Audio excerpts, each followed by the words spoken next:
کیوں گئے؟ میں انہیں کہتا ہوں امام حسین حضور کی گود کے پالے ہوئے تھے، کمزور ایمان والے نہیں تھے کہ دل میں ہی کڑتے رہتے اور ظلم کو اور جبر کو اور زیادتی کو اور ناانصافی کو ہاتھ اور زبان سے نہ روکتے۔ حضرت امام حسین کے خطبے دیکھ لیجئے، قدم قدم پہ خطبے دیے۔ محمد بن حنفیہ کے نام جو آپ نے وصیت نامہ لکھا تھا، آپ نے فرمایا انی لم اخرج عاشرا ولا بطرا ولا مفسدا ولا ظالما، میں سیر سپاٹے کے لیے نہیں جا رہا اور نہ ہی میں اپنی کسی خواہش کی تکمیل کے لیے جا رہا ہوں۔ میرے اہداف میں، میری خواہشات کے کسی گوشے میں یہ موجود نہیں ہے کہ میں تخت و تاج حاصل کر لوں گا۔ انما خرجت لطلب الاصلاح فی امت جدی، میں اپنے دادا کی امت کی اصلاح کے لیے جا رہا ہوں۔ اريد ان آمر بالمعروف وانہا عن المنکر، میں امر بالمعروف اور نہی عن المنکر کے جذبوں سے مالا مال ہو کے میں اس سفر کو اختیار کر رہا ہوں۔ جب شریعت کا مذاق اڑایا جا رہا ہے، شریعت کی شکل بدلی جا رہی ہے، خلافت کا رشتہ قرآن سے ٹوٹ گیا ہے اور ایک نئی صورت دین کو دی جا رہی ہے، اور جو اس سانچے میں ڈھل کے دین نکلے گا وہ محمد عربی کا دین نہیں ہوگا، جو طائف کے بازاروں سے لے کے مکے کی گلیوں تک، احد سے لے کر غزوہ حنین تک حضور نے خود اور اپنے اصحاب کو تکلیف میں ڈال کے جو دین دیا، جو امت تشکیل دی، یزید اس سارے نظم کو بدل رہا ہے، تو کیا نبی کا نواسا جس کو حضور نے گود میں پالا ہو وہ خاموش ہو کے بیٹھ جائے؟ کہا حسین ایسا نہیں ہونے دے گا، اور اس کی جو بھی قیمت ادا کرنا پڑی حسین وہ قیمت ادا کرے گا، اور پھر اس کی قیمت چھوٹی نہیں تھی جو ادا کرنا پڑی۔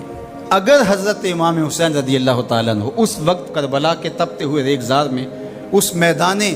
حق و باطل میں اپنی قربانی پیش کر کے جبر کا راستہ نہ روکتے تو یہ بات اچھی طرح سے ذہن نشین کر لیجئے، اسلام کی یہ شکل جو آپ کو دکھائی دے رہی ہے یہ موجود ہی نہ ہوتی۔ دنیا کے اوپر کتنی تہذیبیں، کتنی ملتیں اور کتنی اقوام،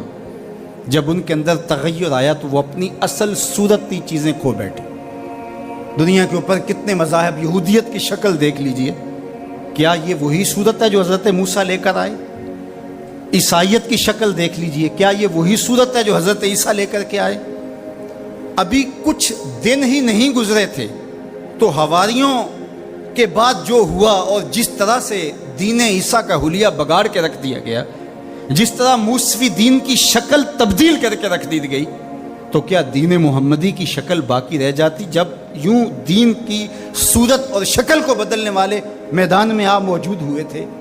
لیکن باقی ادیان، باقی تہذیبیں، باقی ملل، باقی قومیں، ان کی شکل اس لیے تبدیل ہو گئی کہ اس شکل کو بچانے والا کوئی حسین وہاں نہیں، اور یہاں اس دین کی اصل صورت اور شکل اس لیے موجود رہی کہ اس دین کو بچانے والا حسین ابن علی موجود تھا۔ مسٹر گوکھلے نے کہا تھا کہ اگر حسین ابن علی رضی اللہ تعالی عنہ نہ کھڑے ہوتے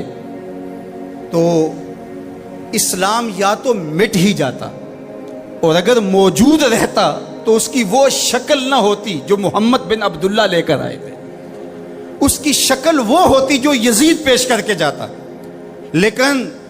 حسین ابن علی کی قربانی، ان کی نہضت کی وجہ سے، ان کے قیام کی وجہ سے، ان کے کھڑا ہو جانے کی وجہ سے 14 صدیاں گزرنے کے بعد آج بھی وہی اسلام ہے جو آمنہ کا لال دے کے گیا تھا۔ یہ حسین ابن علی کا کام ہے جو حسین نے کیا، اس لیے حضور نے ناز کیا حسین پر، کہا کہ حسین منی و انا من حسین، حسین مجھ سے ہے اور میں حسین سے ہوں۔ یہ مجھ سے ہے کہ میری بیٹی کا بیٹا ہے، میری نسل ہے، میرا نسب ہے،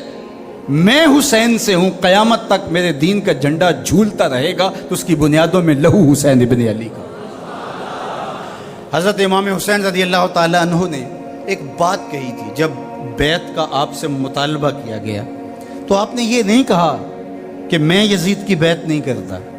بلکہ آپ کا جملہ تاریخ ساز ہے، بڑے لوگوں کا کلام بھی بڑا ہوتا ہے اور حکمت کے نور سے بھرا ہوا ہوتا ہے، قیامت تک ایک نصب العین دینا تھا۔ یہ نہیں کہا کہ حسین ابن علی یزید کی بیعت نہیں کرے گا، بلکہ کہا مثلی لا یبایع مثلہ،